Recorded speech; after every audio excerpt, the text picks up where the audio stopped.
Mérida is on my mind. It continues to be on my mind. And so this is part 2 of the series on Mérida. We want to continue to share the wonders of the things that we learned and saw on our recent trip there.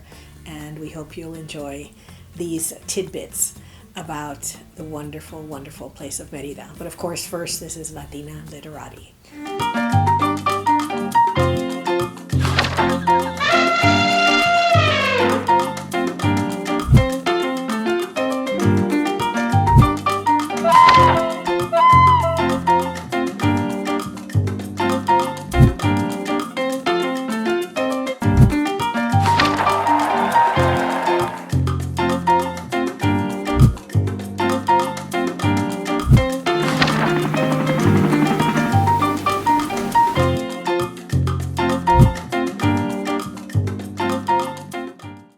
This is another beautiful blouse woven in Mérida, and so much to see in the marketplaces. And so I thought it would be of interest to begin with trade. So for thousands of years, our Mayan ancestors used the waterways and special roads and the sea to trade. And so if you were to take a look at the Mayan world, it is now made up of 5 countries: Mexico, Guatemala, Belize, El Salvador, and Honduras.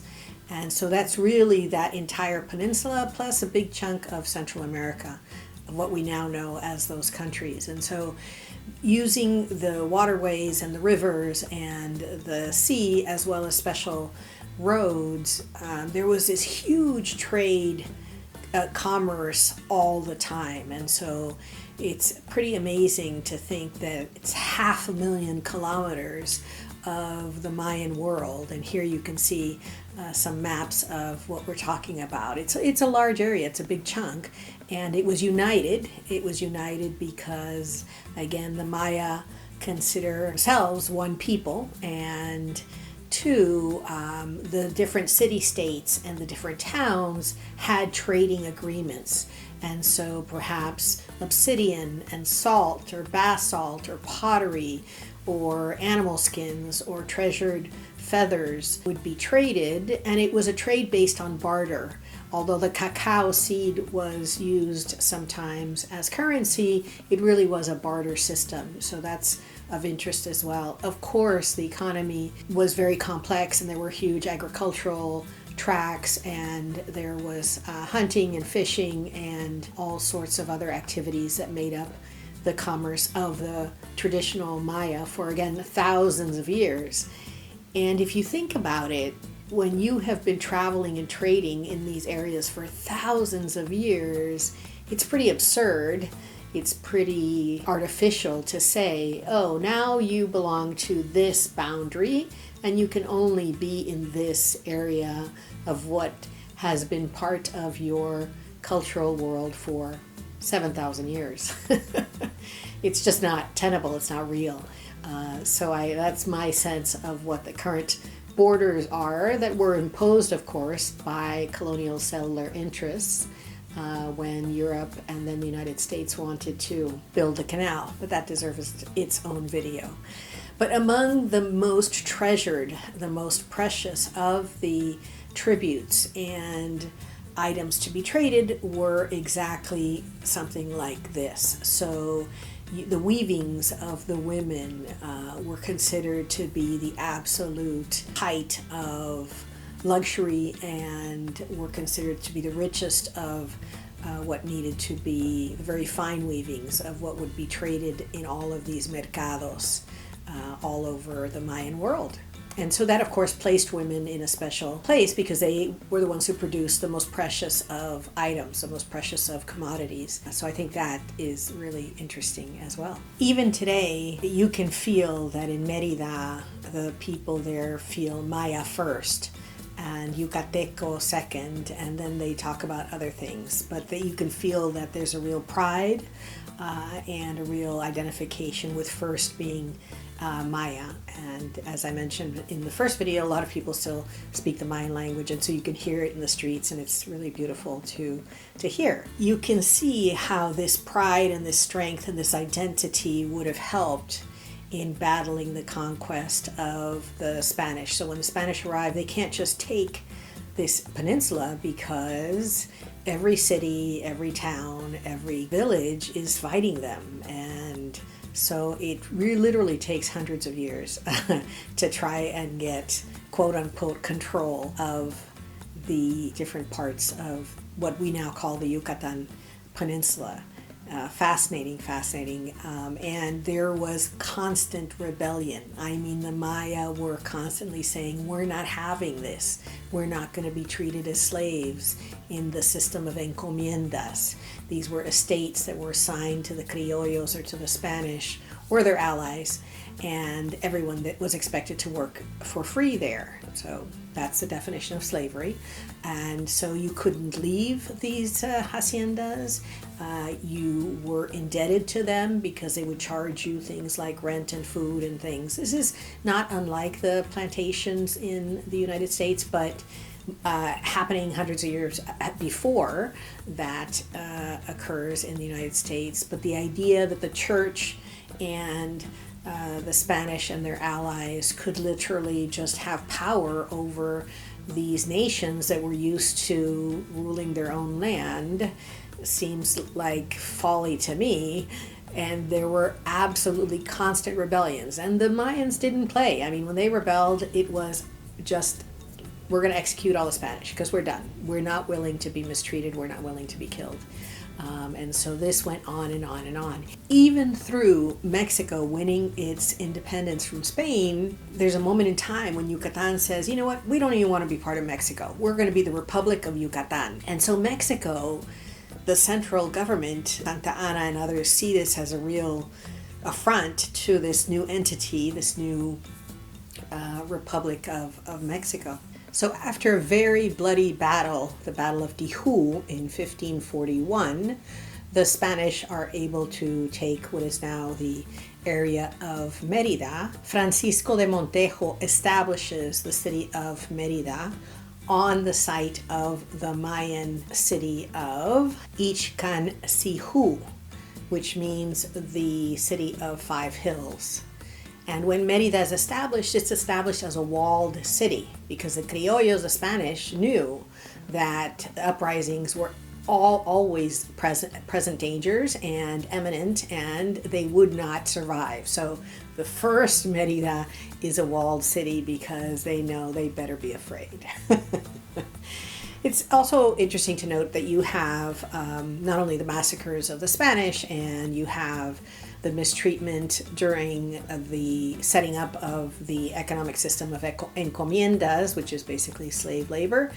You also have disease. And so you have, at one point, there were millions of Maya living in the area, and they actually go down to like 200,000, less than 200,000 at one point, and slowly start to build up again to the current 2 million residents there. But not just the violence, but the disease that comes through and does away with, whole swaths of Mayan villages and cities is, some would say, unprecedented, really unprecedented. There are now studies that say that 90% of all indigenous people in the entire hemisphere, from Canada to Chile, perished because of these diseases, even ahead of the Spanish, because the diseases would travel ahead of the conquerors, weakening those that were left to fight them. So again, fascinating. I'm sure I've talked about this book before, but it's not part of the book review today.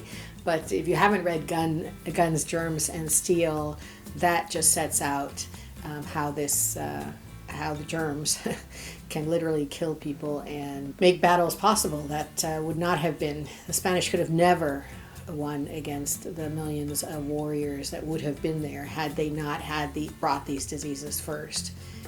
So that's always of interest. As mentioned, in 1821, Mexico has its independence, and Yucatan says, no, we're going to set up the Republic of Yucatan. They are forced to rejoin the Mexican nation in 1848. And the first thing that the Mexican central government does is it lops off part of the traditional Maya lands into a separate state called Campeche. They would also continue to do that and lop off another half called Quintana Roo. So the Yucatan Peninsula is made up of 3 different Mexican states. And again, very, very rich area for a lot of reasons, and we'll get into some of them. As Mexico is trying to set itself up as a republic, there is a caste war in Mérida. What does that mean? It means that people of different social classes and those who may have been children of Spaniards and those who've been Maya are fighting each other for resources, and it's just horrendous, and it's put down, and it's very bloody. And that's what really puts an end to the struggles of the Maya people to separate themselves from first the Spanish and then the Mexican government. Really interesting, the figures that arise again and again, just understanding that the Maya are different from the other parts of Mexico and wanting to be separate and independent from them. One of the many reasons why everyone was fighting over this area is that it produced a cousin of the maguey plant, something called eniquen. And so this eniquen plant was dried and used in rope. So imagine for thousands of years this is used as rope, and it is much easier to produce than traditional rope methods in Europe, and so there is no limit to the amount that is being requested and is being sold by those who have the haciendas of the eniquen.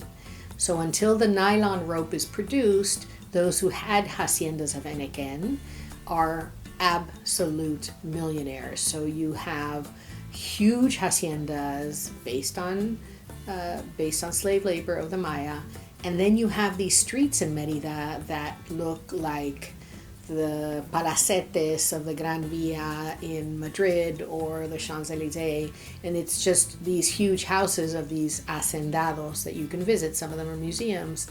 Just shows the wealth and the opulence that eniquen provided to those families in Mérida. And so eniquen is one of the many products that just made everyone involved in its trade so very wealthy.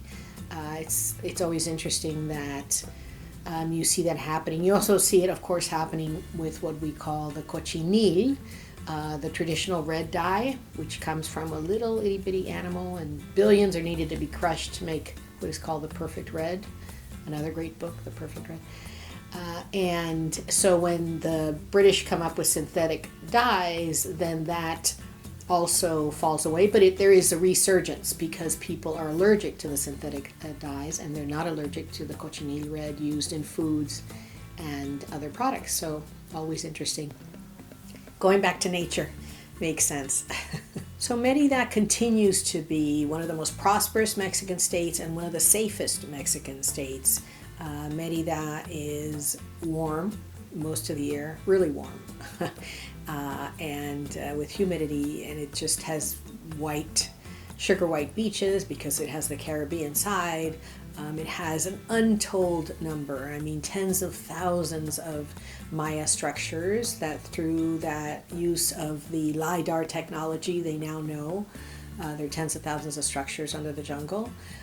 The good news is that the area is about 80% still jungle, even though the Tren Maya is having an impact, and I feel like the Tren Maya deserves its own video, but Mérida is progressing, Mérida is changing, it's growing, and so it was really a fabulous trip, and I recommend that everybody go to Mérida because it's wonderful. And I'll probably do another video just on the gastronomy, the gastronomical uniqueness of the area, because I feel like that really deserves it as well. So, and now for my favorite part of the video, the book recommendations.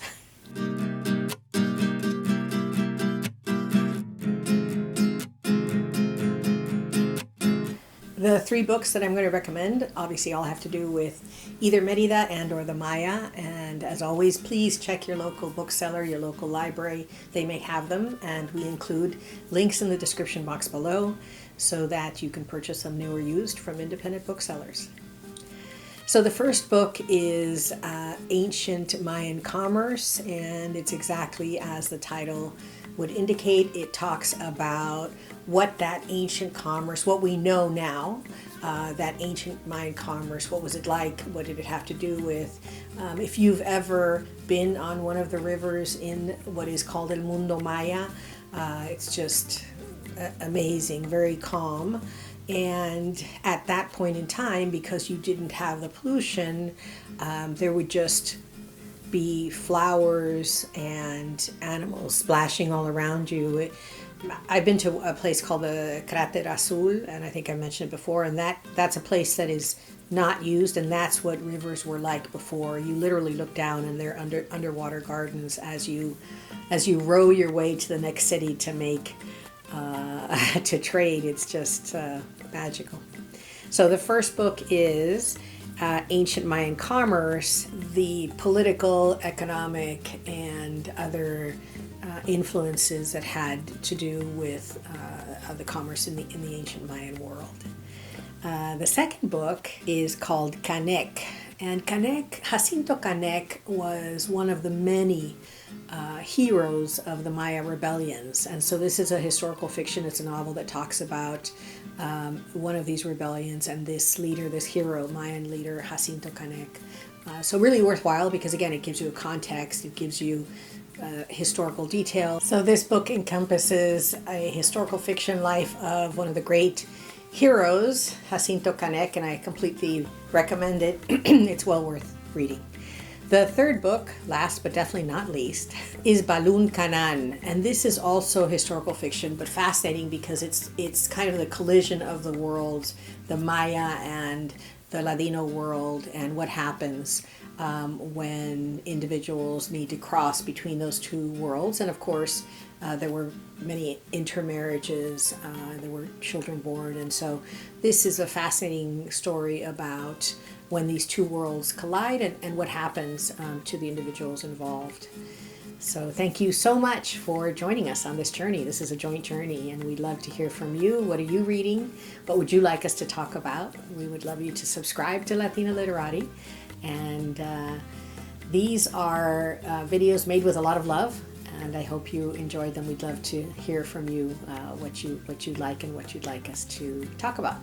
So as always, con mucho cariño, mucho salud, mucho amor. Gracias.